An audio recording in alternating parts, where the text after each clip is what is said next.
Hey now, and welcome to Quantum Drive. I'm Rob. I'm Katie. And I'm Mark. And our ongoing mission is to discuss every episode of the Orville.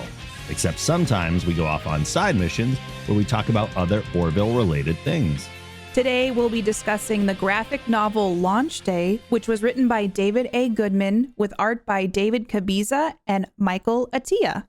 Before we talk about that graphic novel, we have some new reviews. Yay! It's so good to be back. It's been a bit, so we've had time to have some reviews submitted. Very excited to read them. Our first one comes in from MC Hammerbro, who says, as a listener and contributor to shows on the Geek Generation Network, Quantum Drive is what brought me to the Orville.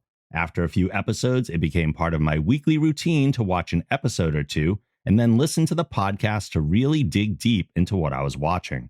It's been a great way to catch up with the series and get well acquainted with the universe as we all prepare for the arrival of season 3. Say it with me now. In the future. I'm excited for season 3 too. I cannot wait for it to finally be here. The book got me so stoked. Yeah, the Orville community has been crying out loudly for season 3, and we understand the delays. Mm-hmm. Yep. But we're still super excited. There was important things kind of happening in the world, so it makes sense, you know. A few things. It's going to take a little time. Yeah. The second review comes in from Jessica Barton, who says, nobody else I know watches the show, unfortunately, so it's really nice to get some other perspectives on these episodes.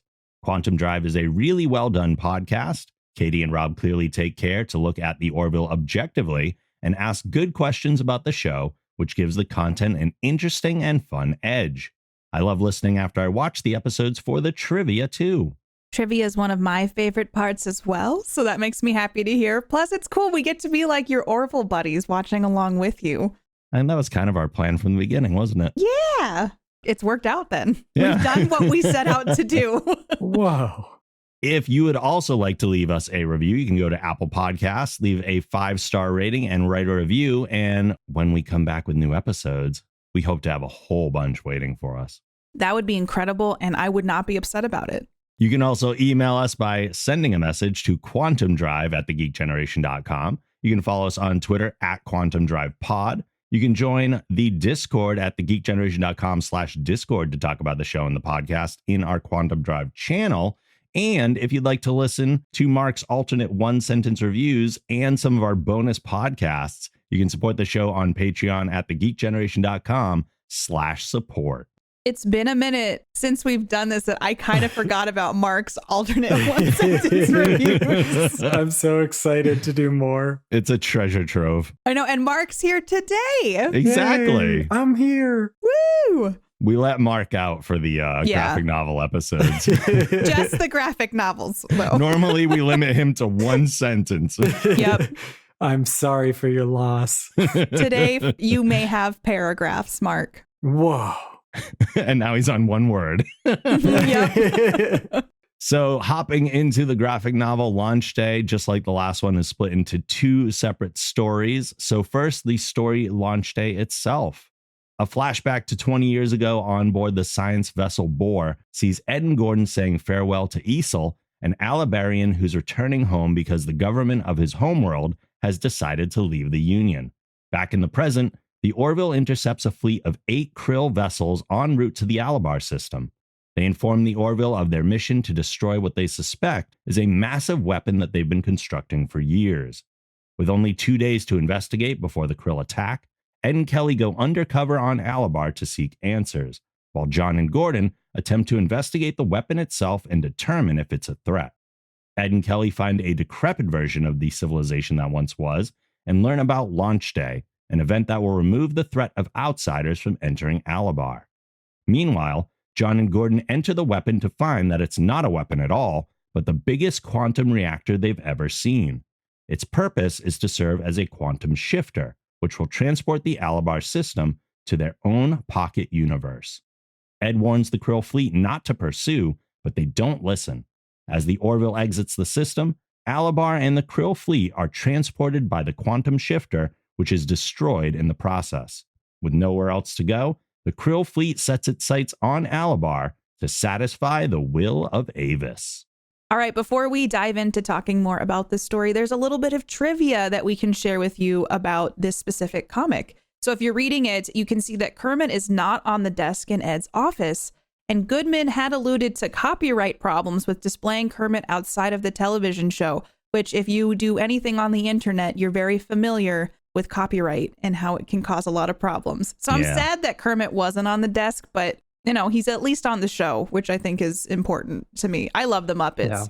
Yeah, the fact that they got him on the show at all is impressive. I know. And I know that Seth MacFarlane loves the Muppets, so it makes me happy that Kermit's in the future as well. Mm-hmm. Also, artist David Cabiza's last name is in the panel where Ed and Kelly run away from a shopkeeper. It is hidden in a sign above a broken window. So if you're reading this, keep your eyes peeled for that little Easter egg. Yeah, I took a look for it, and it looks like it's part of an alien language. It's not blatantly there. You can see it in there if you kind of look around the different things that were added to it. He snuck it in there, though. That's kind of cool. Like, as an artist, to be like, I'm just going to put my name in this. Just get in there. All right. So let's hop into the story. So some initial thoughts. What do we think of this one? I really liked it. I mean, it's like every episode of the Orville where it has some like twists and turns throughout it. But the beginning of it, at first I was like, is that really young Ed? And then I was like, holy crap, that's young Ed. And then the fact that they team up with the Krill, I literally was reading it and I made a sound audibly that was like, what? Because that's, they're teaming up with the Krill to figure out what's going on. Well, one of the interesting things here is that when we read the last graphic novel, we were already finished with watching through all of season 2. So we were going back in time to fill in some of the gaps between season 1 and 2. But this time, this is the first look we have of anything canonically post season 2, and there was the teasing of a treaty with the Krill there, so this is a continuation of that kind of agreement. Yeah, I kind of love that we're reading this before season 3 comes out instead of like time traveling a bit with it. So it has kind of tided me over a bit before season 3 and given me more, like Mark said, excitement about season 3 coming, but also just that little hit that I need of, because I've been missing the Orville since the podcast and the show. So this is a nice way to fill in that gap until we get season 3. Agreed. Mark, what'd you think? Yeah, some of the stuff in it that the reason it got me excited for season 3 was they used that, I don't know what it's called, but the cloaking technology stuff. And I was like, oh, does that mean they're going to do even more of it in season 3? And maybe like in the book, not just Krill, and become other alien races to go on undercover missions. I thought that was really cool. And like one of the things that was funny to me is they had one scene with Bortus and Clyden having dinner. And oh, yeah. It was just funny to me because I was like, well, just reminding me I still don't like Clyden. Yep. Also, I was like, wow, they're really putting it in there. Like Clyden is just negative Nancy and does not like the Union. It doesn't like what Bortus does. Yeah. And they're arguing in front of the little one. How could they? Yeah, Clyden continues to be the worst, saying no one is innocent. Like, what do you mean no one is innocent? What about your kid that's sitting right in front of you? Oh, gosh. Yeah. He almost made a few good points, but then he would take it just a little too far. And it's like, yeah, classic Clyden. Something I noticed that made me think of you, Katie, was when they're heading down to Alabar in the shuttle, Ed and Kelly were standing up behind the seats. And I was like, even in the books, they're still standing. Well, that's a Rob thing, isn't it? Yeah, that's a Rob thing. That was Rob. Rob was more upset about that than me. Okay. But it's true. Like, they literally just stand when there's plenty of good seats to be had. Someday we'll find out why. Someday. Maybe they sit a lot. They're like, I just got to keep circulation going. It just seems dangerous, though. Like, you should be buckled in. Yeah. Landing on a planet. I just feel like that's the logical thing to do. Part of it is absolutely that. The other part is like, there are perfectly good chairs behind you. Just sit down. I know. I would feel crowded as the pilot. Like, I'm trying to do my job here.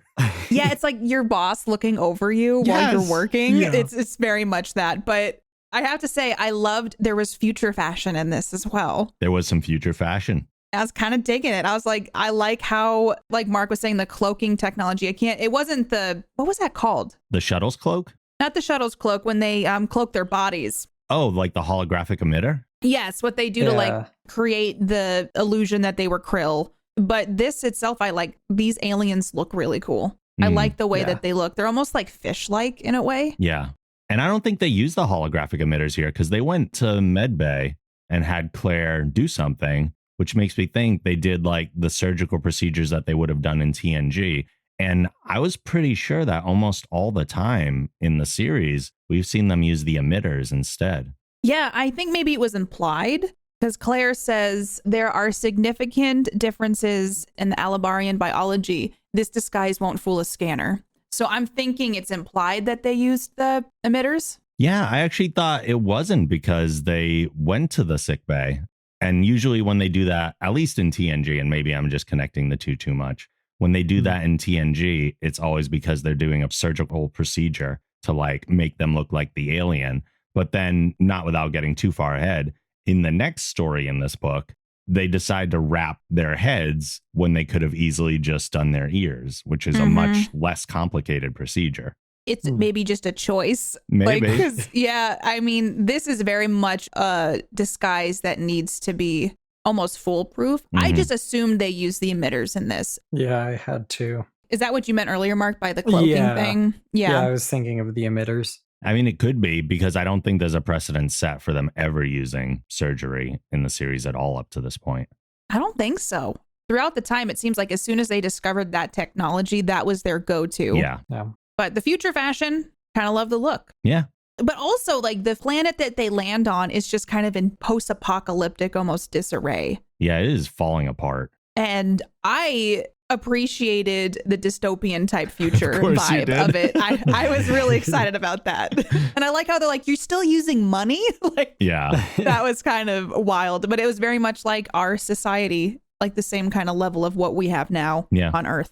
I thought like this story specifically did what good sci-fi does in that there's so much that was clearly kind of a metaphor for maybe some real world things in the last few years. Oh, you think? And I just, I know. Maybe a little. I just thought they did a really nice job of that. You know, all good sci-fi kind of goes, hey, here's presenting this idea. And then, you know, every now and then you get some people who go, wow, I never thought of it that way. I don't know. I appreciated that about the story of this.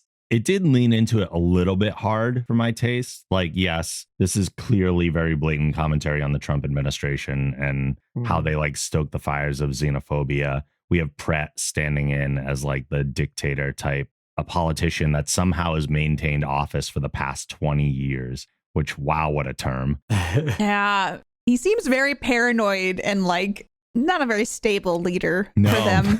No, not at all. But he's done the job that he wanted to do in getting everyone to be afraid enough so that they would just listen to whatever he said. But like Ed even mentions that they want to build a wall around their whole solar system. I'm like, wow, yep, that is right there. It is a little on the nose, but I won't lie. I mean, I can see the parallels now. I wasn't even thinking about that when I was reading it. Oh, wow. Okay. No, that's all right. I was just engrossed in the story. Like literally, I was gasping at things that were happening throughout it. So just happy to be back. Yeah, I was like, yay, Orville stuff. The quantum shifter gave me some Death Star vibes, just kind of with the overall design of it. Also, it kind of looks like an eyeball. A little bit, yeah. A little bit. I liked how Ed continued his job of very poorly blending in with other alien races and just like dine and dash and just all the different things he did that were kind of like, wow, Ed, you would think by now you would like handle this a little better. Yeah, and not talking vaguely enough, being almost too specific on things, then being like, Pratt? Oh, the guy who's been in charge the last 20 years? Launch day? Like, it was very much like they did not. I mean, they couldn't do a lot of research, but they didn't come up with names again before they even got there. Constant running problem for them. Yeah. What I was going to say is that the Death Star vibe from the quantum shifter, it almost kind of reminded me of Kalon technology a little bit too. Yeah, similar color scheme too. Yeah, so when I first saw it, I was like, Death Star Kalon hybrid and an eyeball. Which sounds super terrifying, by the way. Yeah, honestly, it's not something I would ever want to see IRL. One of the things that kind of bumped into me as I was reading is I didn't notice a shift from day 1 to day 2, yet somehow there was an overnight in there. There was? Down on the planet? They had 2 days to figure out what this thing was. They arrive on the planet the day before launch day, and the story ends on launch day. And I'm like, wait, when did it change from the first day to the second day? And I didn't notice anything like that. It apparently happened while they were in the alley. That's the only time. You're right. Yeah. I think I even noticed that, but I think my brain, like I do when I just canon things, I'm like, maybe someone got the date wrong. And so now it's actually launch day. Yeah, you're right. Because I said, oh, it's tomorrow. And then it was the next day. Yeah. Or do you think Brett just like maybe accelerated the plan just to get it going? He's just antsy. And announced it to everybody. It's now launch day. It was going to be tomorrow, but it's today. I mean, he seems like the kind of dude who would do something like that. Absolutely. Yeah. So even worse, he just gaslights them and says, it was always today. What are you talking about? Oh, no. I hate it. He seems like that dude. In both stories, I also noticed them saying raise them instead of hail them or contact them. Yes! I don't recall ever hearing them use that phrase on the show. The first time I saw it, I read it several times. I'm like, raise them. I'm like, all right, let's see. What are they raising? Like they're raising shields. And then I was like, oh, they're hailing them. And then it kept coming up. And I'm like, this just means hail in this specific episode. Yeah. But yeah, that was different for me too. Are we going to see them use raise them in season 3? Only if Josh Groban plays in the background every time they do that. That's got to be a Josh Groban joke that is going right over my head. You have never heard the song You Raise Me Up? Oh, is that his song? You raise me up. Like that song? Sure. That's like a church song. Sure. That's his song. I gotta send Rob a YouTube video after this. I feel like that was a deliberate choice, though, to use raise instead of hail. It feels like it. Yeah. And I'm wondering what that choice was. I'm just gonna start using it in my real life. Be like, oh, I gotta go. No, I'm It sounds stopping that weird, though, sentence right? right there. Like, oh, can you raise up the doctor's office for me, please? Yeah. I'll raise you later. Oh gosh. It sounds strange. Yeah. Like, I understand it in the formal context they're using it. It's just not what I was expecting. No, because I mean, every sci-fi uses hailing. Mm-hmm. Like every one of them. They're like, hail them. Maybe they're just trying to, like, make fetch happen, except with raise. Maybe.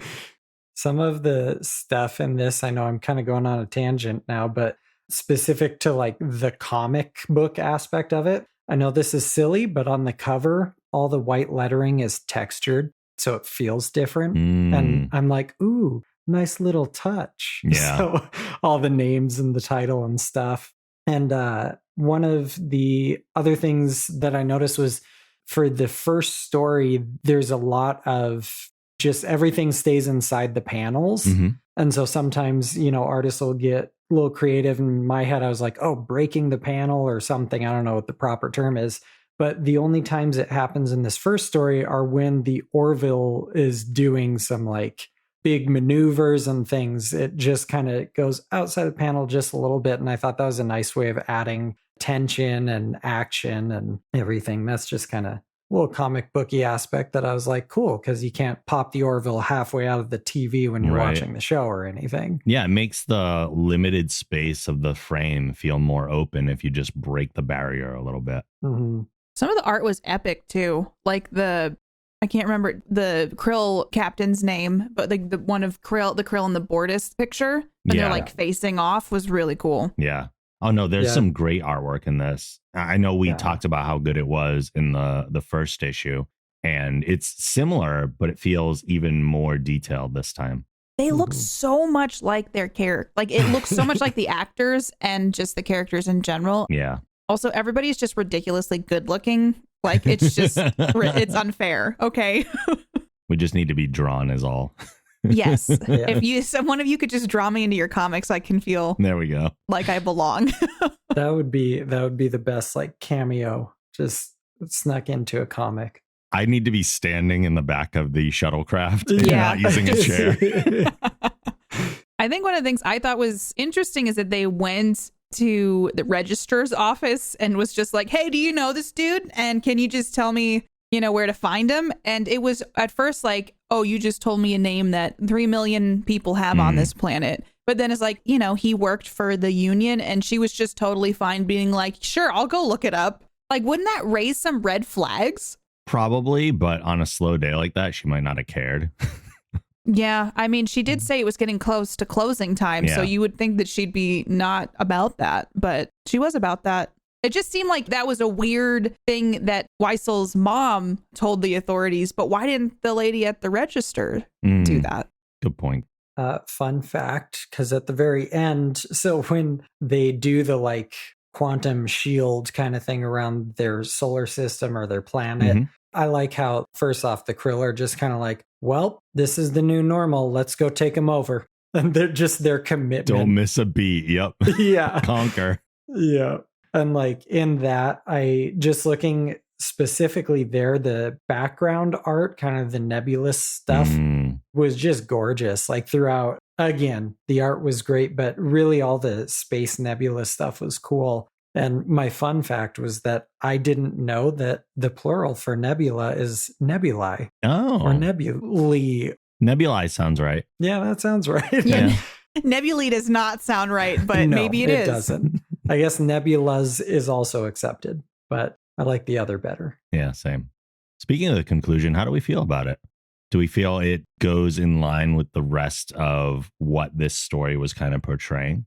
It almost seemed a little bit like rushed. I don't know if rushed is the right way to put it. Mm-hmm. It just felt like a lot happened at once, and it was like they shifted, then the Krill are like, gonna take them out.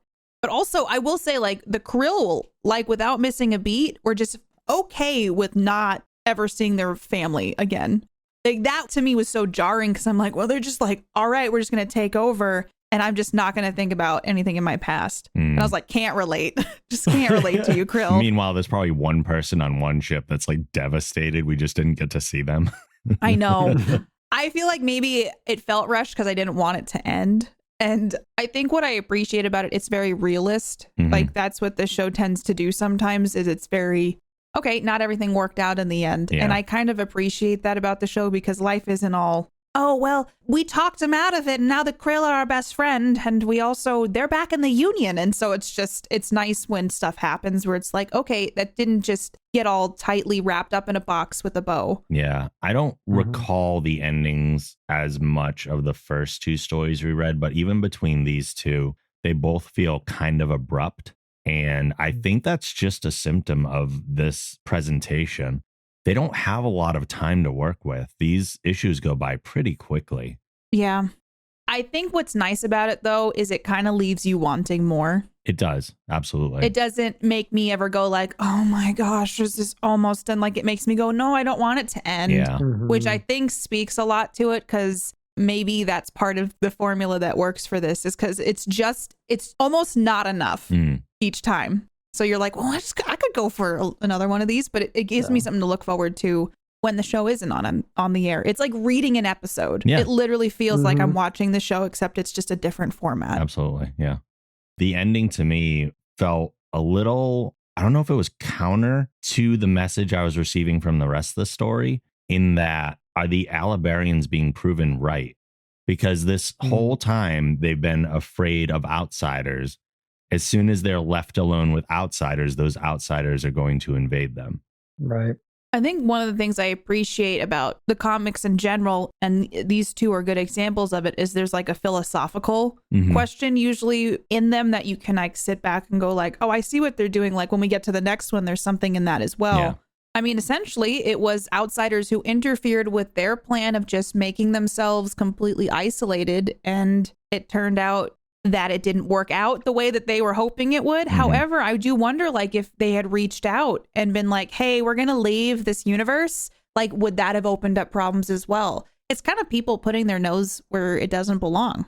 I'm surprised the Union was allowed to do this. Like, I'm surprised they were interfering because the Krill were like, we're going to blow it up. Well, yeah. But the Union getting involved was interesting to me. It's only because the Krill had to pass through Union space that they had to at least see what was going on. And then once the suggestion of a weapon was made, they had to investigate just for their own safety. Just felt like a lot of gray areas. There are, and I think that's part of it. Yeah.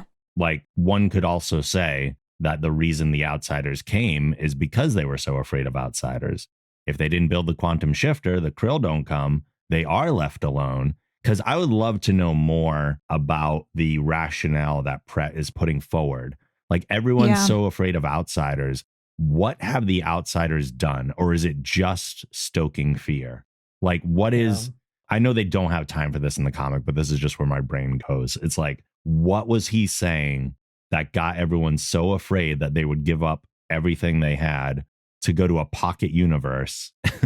Like they said, they're among us now. They're coming to get us. Who? What are they going to do when they get here? Like there's no details given. It's very cult-like. It is. Which is upsetting in its own right, because it's very much like you have to trust me wholly and completely, and everybody else is bad, but we're the good guys, so let's just isolate ourselves more. Maybe Pret's just a giant narcissist and he just gets his goat doing this. I mean, ultimately, I think the message is that he is just trying to maintain power through fear. Mm-hmm. It's the reason he's in office for 20 years. He has no agenda other than remaining in power. It's not even about outsiders. It's just about stoking enough fear so that people will keep listening to him. And if he can separate them from the outside universe, then that makes his power last even longer. Also, it's awful because it does not seem like under his leadership, he's really made everything better. Like clearly, when they arrive on the planet, it's real food. It's not synthesized food. It's just stuff that's not heard of anymore. It is like kind of upsetting because it's like people blindly, it's just very cold, like nature, just following someone till the bitter end because you're like, you're promising me so much and it's going to be great. I just believe. And then we'll shift to another universe. How horrifying and scary would that be, though? Oh my God, yeah. Nothing's going to change after that. And honestly, it seems like things have just gotten worse because now the Krill are going to attack. Oh. It just makes me think, make Alabar great again. I think that's the message. Yeah. Any other things on that story before we move on to our second one? No, now I'm just thinking about all this other like philosophical stuff. And then I started thinking about red hats that say make Alabar better again. And like them just wearing them on the planet's surface. Oh, it's awful. It's still MAGA. All right. Our second story is Heroes.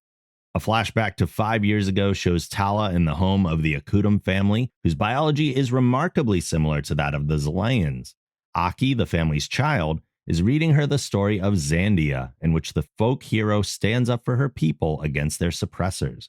In present day, the Orville detects a quantum reactor on the Akutum planet's surface, so an away team of Ed, Tala, John, and Claire go to investigate. They discover that the Naz, another alien race, has invaded and enslaved a village of Akutum to mine the dysonium that's within their planet. Tala reconnects with Aki, who's now grown up, and explains the situation to them. Ed contacts Admiral Perry, who informs him that there's nothing they can do because the Naz nor the Akutum are a part of the Union. Frustrated with this outcome, Tala asks for a few days' leave, and if Claire and John can join her. Playing ignorant, Ed grants her request.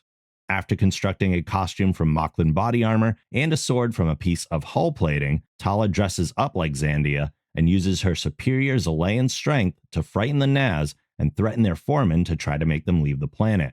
The Naz respond by breaking into Aki's home and killing her parents. They capture Tala and string her up on an engine exhaust pipe, but are interrupted when Aki, now also dressed as Zandia, appears and beheads the foreman. This act is enough to finally scare the Naz away.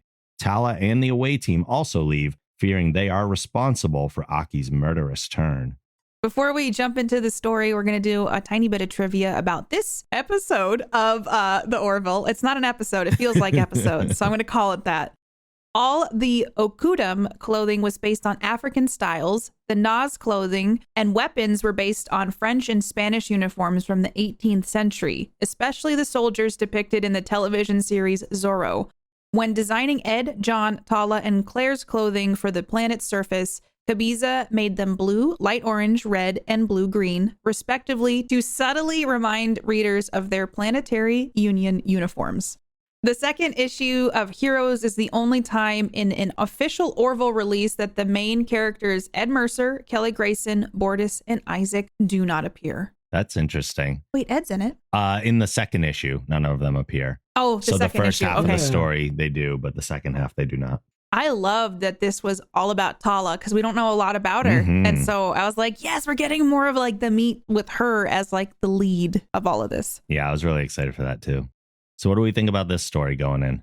I liked with both of these that they have the kind of flashback, flash forward stuff. Mm-hmm. And I get so excited seeing other crews and like other Orville class ships because they had like Tala 5 years ago or whatever. Yeah. And I was like, oh my gosh, who are those captains? And like, I don't know, that stuff is always cool to me. She was a mere ensign in the beginning of this. Mm-hmm. As was Ed in the previous flashback. I know. I did find it interesting that both stories did start with a flashback, and they both have a transition that uses the concept of similar placement with characters to jump from the past to the present. So like in the first one, we had Ed's head, and then his head in almost the exact same look and position with a different hairstyle. In this one, we had the captain and commander just being switched from Tala's past ones to Ed and Kelly. It does seem like these aren't just like thrown together. They actually take a lot of care in putting these stories together, which I appreciate. And I think it shows. Yeah, there's definitely some thematic connections between these two. Yeah. One thing I feel was interesting is in the beginning, it was very much like they were going to leave this colony, the Union, and just kind of like not bother them with technology or anything. And they come back and the Nas are just like, here's our giant mining equipment. They're awful. I do not like them. I don't enjoy the Nas. They're terrible. I think that's the impression we're supposed to take away. I know. And that's the impression that I took away from that. It'd be pretty sad if someone was just like, yeah, I love those guys. Oppress. They're literally enslaving the population and making them mine dysonium, which is hurting and poisoning the people. And they have like no control over it. They have no way to defend themselves. It's awful. Yeah, they're way too primitive compared to the Nas. The Nas kind of look to me. There's a race in the Star Wars movies. I had to look it up. It's like the Solustan or Solustan or something. Are you thinking of the dude who is Lando's co-pilot? Yeah, and they're like, like that's kind of how his voice sounds. But it's like a mix of that and bulldog bats. Yes, bulldog bats, in which that's also a mix. Yes, exactly. I'm just checking. Bulldog bats are not a character race from Star Wars. No. I didn't know if it was a deep cut, like the bulldog bats. Yeah, totally. They do look like bulldog bats without the wings. I just like that they show back up and the little girl from the beginning is like grown up now and still recognizes Tala, which is pretty cool. And it's only been 5 years, but Tala must have made an impression when she was there.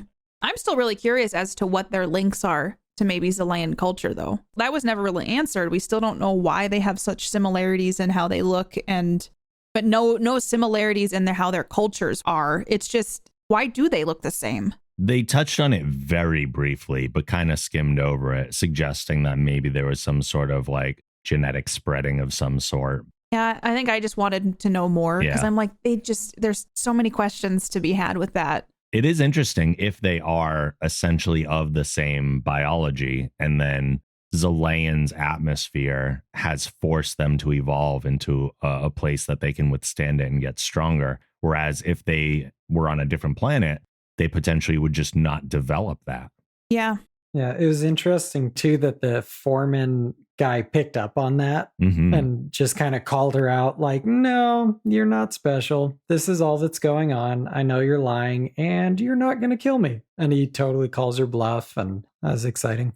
It's a spin on it because it's not the way you think it would go, where he's like, I'm afraid of this new fighter. It's just a fresh take on something that could have been a trope. So I appreciate they didn't go that route. There are a few points in this issue where Tala uses her strength not just to lift people and throw them around and stuff, but it would make sense that for someone that strong on a planet of lesser gravity, that she can leap like the Hulk. And she does it a couple times in this. And I'm like, I want to see that in a live action episode so bad.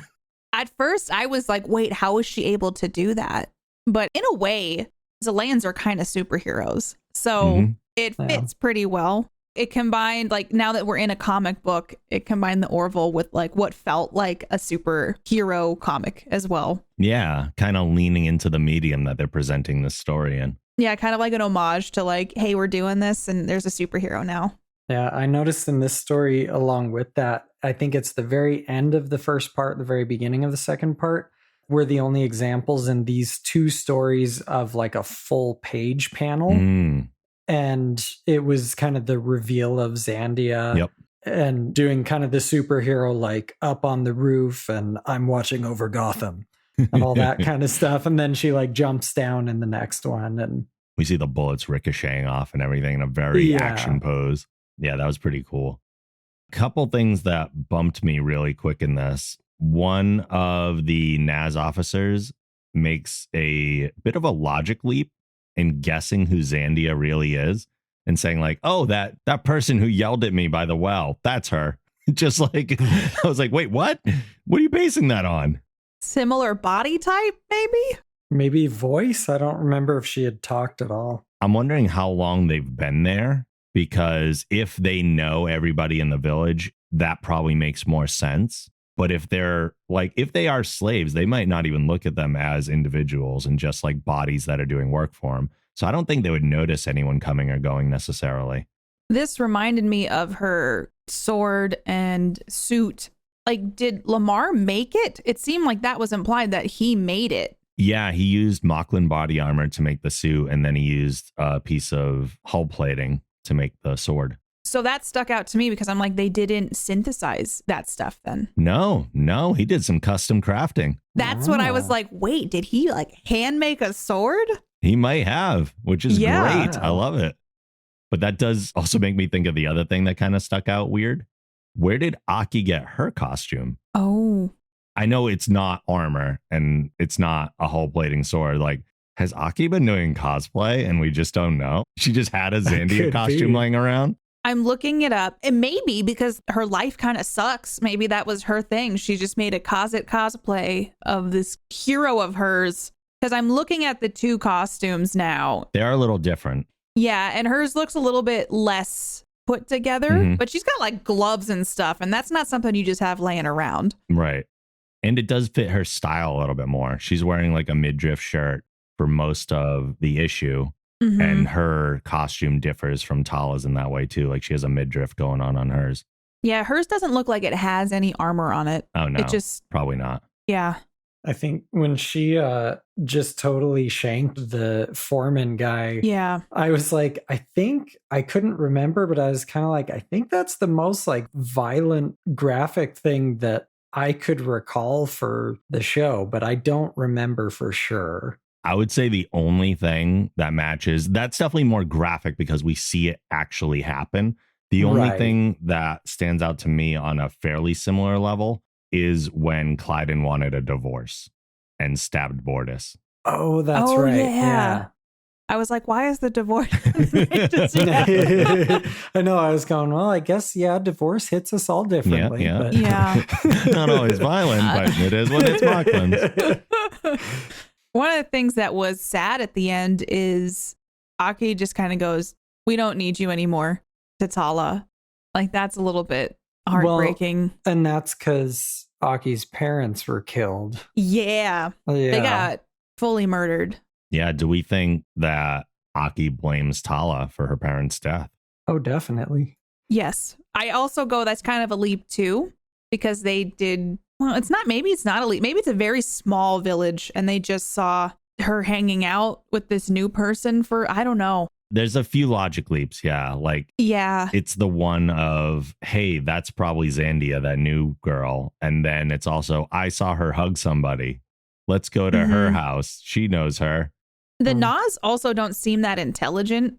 It seems like their leader was the most intelligent one. And the others were just kind of like muscle. Agreed. So maybe they're just kind of not that smart and just went, hey, maybe this house has something. But like they just killed the parents.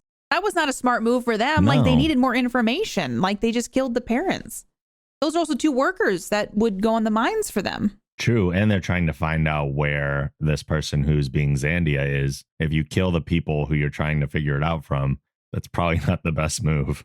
Maybe they're just not all that smart. Maybe they're just going door to door and killing everybody. Do you know who she is? No, shoot. That is sad though. When they showed her parents laying on the ground, just like I'm like, oh, maybe they're gonna get back up. No, they had smoke coming out of their chests, so they're definitely dead. And I wouldn't blame her that she's like, get out. I don't want you here anymore. If she was still a kid, I would have been like, Batman stuff. Oh, well, she is kind of a kid, right? She can't be that old. Teenager, maybe? She's probably a teenager, yeah. Just a little older Batman. little older Batman stuff. Yeah, except now she's going on a murderous rampage. If your parents die when you're a teenager, you start killing people. If they die when you're like 8, apparently you just want vengeance. Really injure them. Yeah. I've watched Mark play Batman games, and just literally, he's like, I don't kill anybody. The way that Batman kicks some butt, I'm sorry, there are people getting injured. Oh, he's maiming people for life. Yeah. They're not like, some dead. people are not. They're not. Some people are not walking again. Yeah. So I'm just saying, like, Batman, maybe get off your high horse a little bit. They're not dead, but let's just say that Wayne Enterprises is seeing a stock market rise in their wheelchair department. Oh, no. Batman is literally, I don't know. I get upset because I'm like, they say he doesn't kill anybody, but like he is doing other things that I'm like, would death almost be kinder? Perhaps.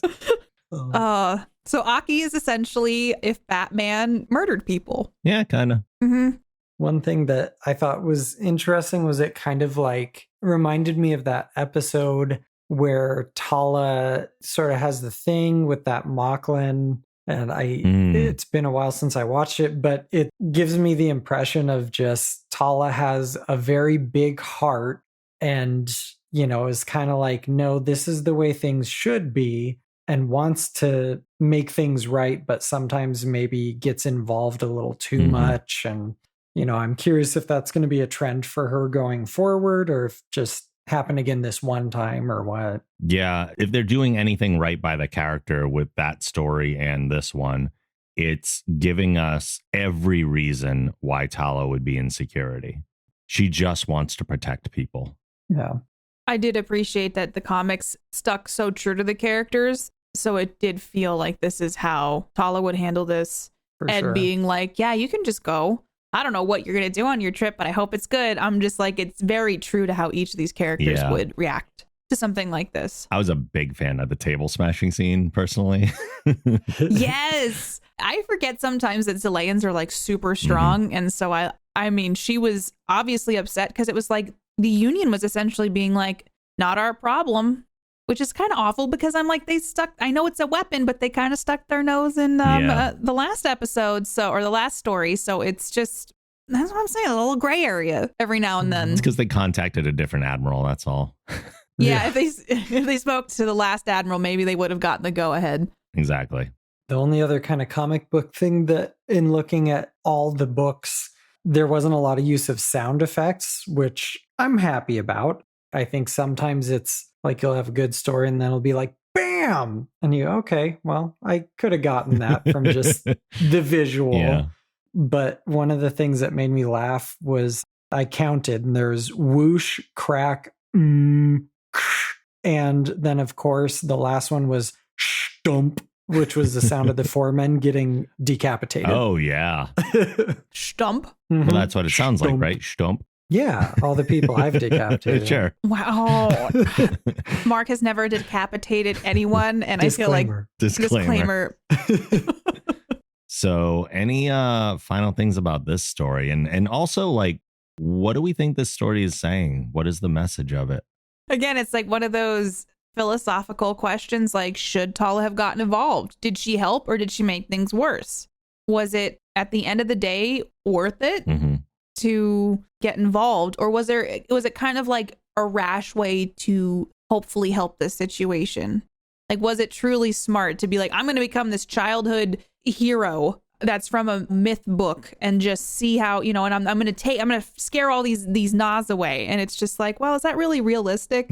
Or is that just kind of like a vigilante mission? It is a vigilante mission, but I think her rationale for using the costume was so that it couldn't go back to being pinned on the Union.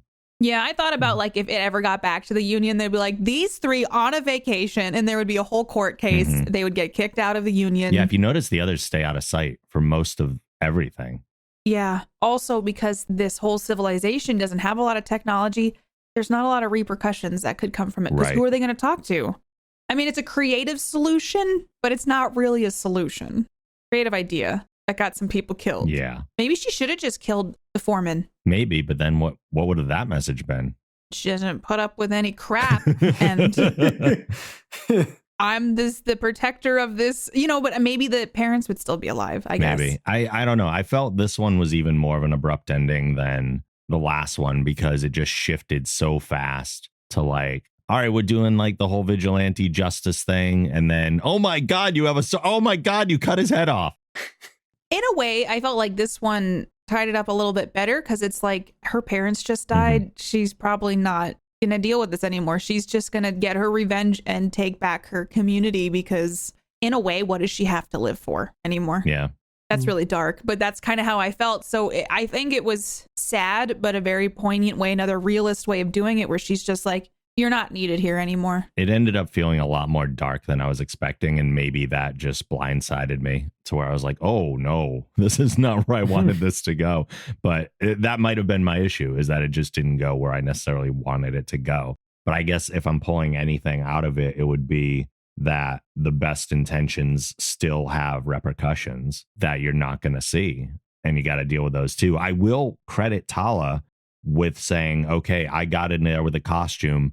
I have to stay now. I made this choice. I'm going to own it. Yeah. And then it just didn't end up playing out that way. It ended up going another direction that I was not expecting.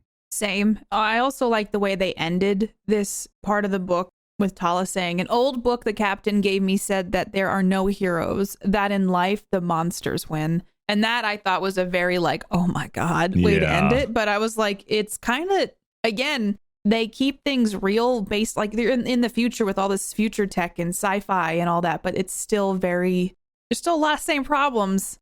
And even with all that, it didn't solve everything. Because I mean, sadly, I think it's an us problem, not the things that surround us. Mm-hmm. This was just the first result I had, but I looked that up and that comes from Game of Thrones. It does. And that's the old book, but it's not old because we're not in the future. Well, I didn't know it was from Game of Thrones, but it was still very poignant. And Yes. I was like, well, it still applies to like, well, it's a little less impactful because it came from George R.R. Martin, but I'll take it. Any other thoughts on this one? I don't think so. Okay. Well, this is the end of another wonderful episode of Quantum Drive. We will be back in the future with more stuff for you, of course. In the meantime, I do suggest checking out some of the other podcasts on the Geek Generation Network, which you can get by going to thegeekgeneration.com/network. Katie, I don't think you had started another one last time we did this. No, in the meantime, to fill my podcast void, I started a podcast called Katie Hasn't Seen That, which is on the Geek Generation Network too. And I watch all the movies that everyone has told me to watch that I haven't seen yet, like Forrest Gump and Pulp Fiction and like movies people have seen by now. And I'm watching them and I'm reviewing them. So go listen to that podcast. That is a passion project of mine. And I have a lot of thoughts on a lot of movies now. There's like, we're on episode like 28 now. Yeah. Oh, you have some too, Rob, that you are on, aren't you? Some other podcasts? Oh, sure. Yeah. Mainly this one. My main podcast I have running right now is our Patreon exclusive podcast, which is Random Movie Club. It used to be a public podcast, and then I said, I can't afford to do this for free anymore. So now that's over on thegeekgeneration.com/Patreon. So it's another movie podcast, but it's a different one that I do with my friend Captain Howdy. And we're going through some of the movies that we like and we love and some ones that we thought we loved, but we haven't watched in a while. And it turns out they don't hold up the way we thought they did. Oh, no. There's a lot of movies that do that. You're like, I love this. It's my favorite. And then you put it on. You're like, oh, no. Yeah. This did not hold up in the way that I thought it would. Yep. Sometimes nostalgia can't save anything. It's true. No.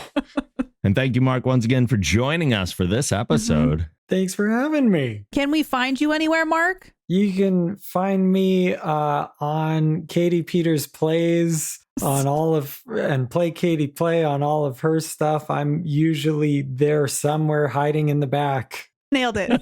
Yep.